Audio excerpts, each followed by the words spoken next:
there. Karen Holmes here with the King's Academy, and I am the Director of Admissions and College Counseling. So this is our class placement meeting for rising freshmen and sophomores for the 2020-2021 school year. This is a meeting we typically would have had sometime this month in the evening, but of course due to current circumstances we won't be able to do that. So I hope this presentation helps answer your questions. Along with the email that you would have received the link for this presentation, you're also going to receive a copy of the class placement form. This is what it looks like for rising sophomores and juniors. You'll see your science up here and then your math and English placement here. I'm also going to send out this presentation because I know it may be a little difficult to see up here, so hopefully that will be helpful as well for you. So first off, let's talk about our math and English course placement. It is determined by subject GPA, test scores, and teacher recommendation. Your teacher takes all of this information into consideration as well as your classroom performance. And they're going to make the recommendation of the course that the class that they think you are going to perform best in and flourish in. So please, they don't take these decisions lightly, but there is an appeal process. So should you not receive the math or English placement that you desire and think you can handle the extra challenge, the appeals process is because you're in high school, a parent as well as a student will need to email the head of school in a letter of appeal. Please copy me on that as I'm the one that helps keep track of it. They will take that into consideration, and if your appeal is approved, you will have a 30-day window to kind of prove yourself in the classroom, and as long as you're doing well, you'll stay put. Otherwise, we might put you back because we want you to be successful. We don't want you to feel like you're kind of drowning in the classroom. So that is your math and English. Your ninth graders, you'll see the kind of the progression. Ninth grade is typically when you take Algebra 1, then Geometry, Algebra 2, and then you get into Pre-Cal or Probability Statistics or AP Calculus. So it also depends if you kind of hopped on the fast track your 8th grade year, you could be advanced in one of those. And then of course English is 1, 2, 3, and 4, and then our dual enrollment courses as well. As for science, all of our freshmen are going to be taking physical science. This is our only non-lab science, but it sets a firm foundation for chemistry that comes in 2 years. As for our sophomores, you have the option of choosing Bio 1 CP or Honors. So the Honors covers more material, it runs at a faster pace. So this is something you will need to email me back your preference. Please number them 1 and 2. And then we'll take that into consideration as we're making the schedule moving forward. This just kind of shows some of the prerequisites for the next courses, which you won't be getting into quite yet, but just for future reference. As for Bible, freshmen and sophomores will all be taking Bible 102. We're currently in Bible 101, next year 102, and we kind of go through the rotation. History, it's really determined on the courses each student needs for graduation, but typically our sophomores are going to take world history, juniors take U.S. history, and seniors take American government and economics.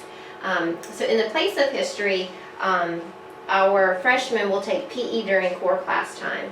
As for electives that are in the afternoon, those are going to be determined during the summer.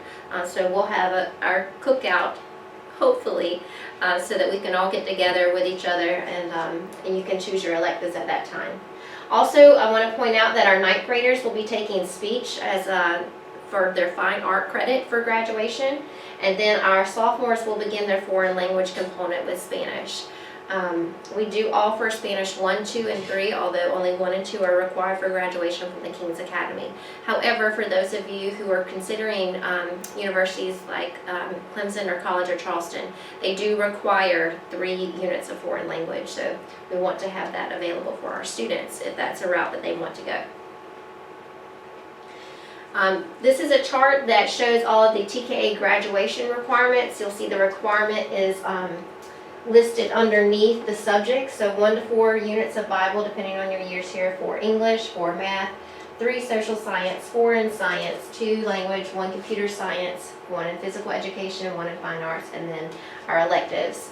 This chart is also on our website, but like I said, I'm going to send out this PowerPoint as well so that you can see this up close.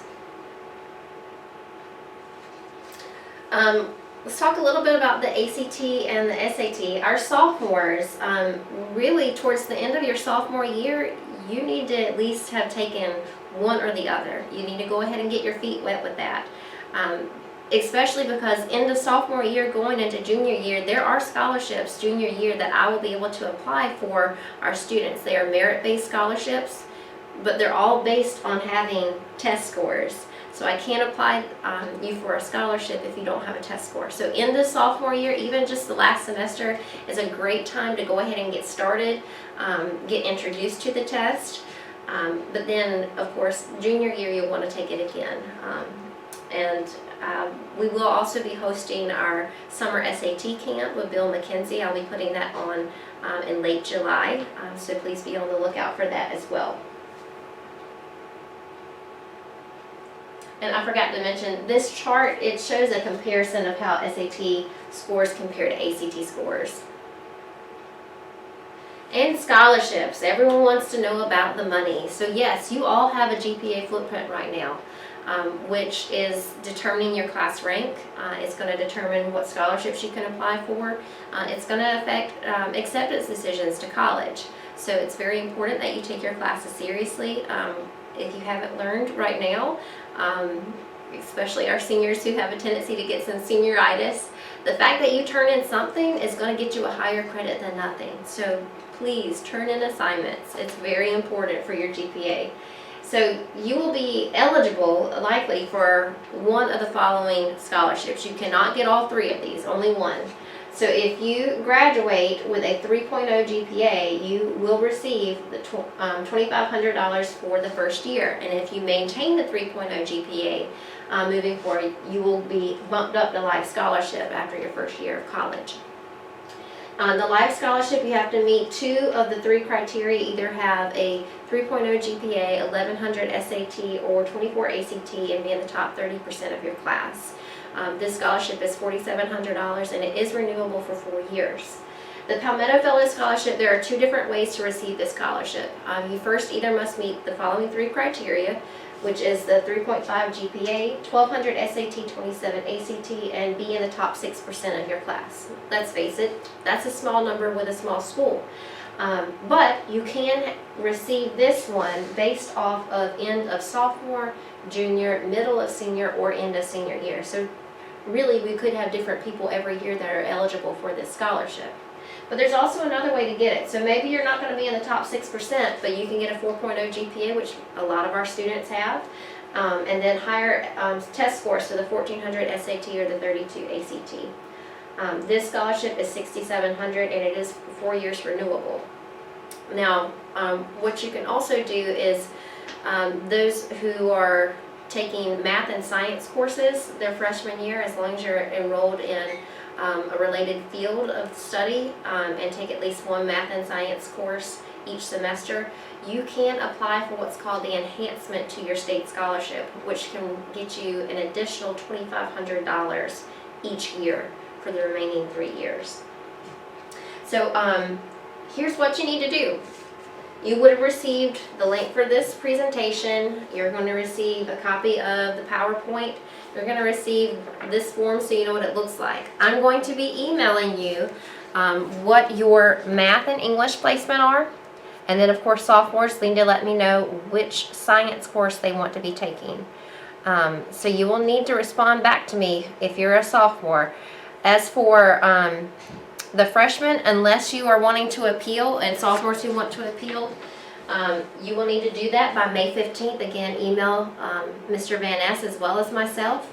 But really, freshmen, if you're okay with your class placement, you need to do nothing. I'm just going to keep track of that. But sophomores, you do need to respond to me at least with your science course, and then of course if you want to appeal by May 15th.